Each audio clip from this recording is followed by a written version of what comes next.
So I would say that one of my rebel in chiropractic was Dr. Sid Williams.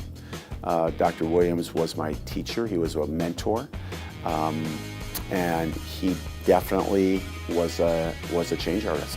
He was an influencer. He was a disruptor, and he held the line very strong on vitalistic chiropractic. And when he was the only school doing that, and he built the largest school in chiropractic, and he just would never take no for an answer. He knew what he wanted, and he went after it, and he got it. So first of all, on a personal level, my uncle, Kevin, who I was named after, and he challenged everything. I can remember being a little girl, and I would come home from different church classes or from school, and he would be like, well, why do you believe that?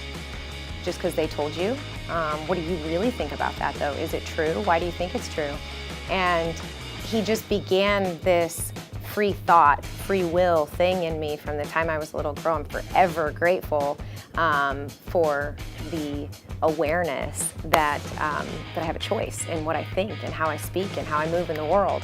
And then from like a out there version, Martin Luther King. I mean, you talk about oppression, you talk about a moment in history that it changed everything, and he did it as a rebel, but with such love. Two chiropractors early in my career.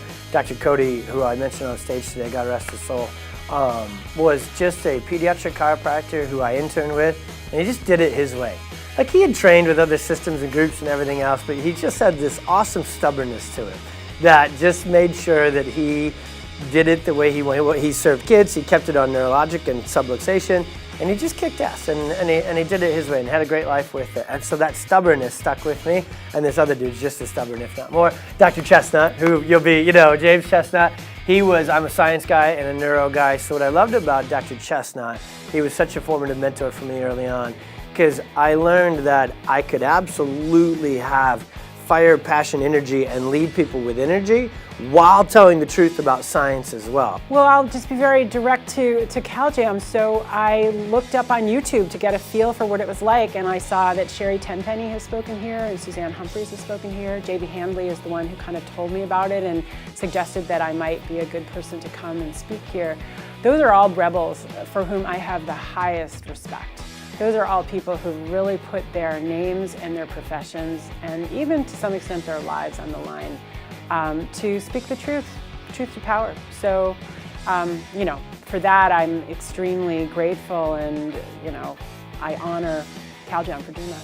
I suppose the rebels that I look up to is my dad was a rebel. My dad always spoke out. My dad told me to tell the truth. My parents marched in the 60s. My mom got hit with a club in Chicago, and they always said, stand up for what you believe in. So I guess in some ways I was born to anarchists.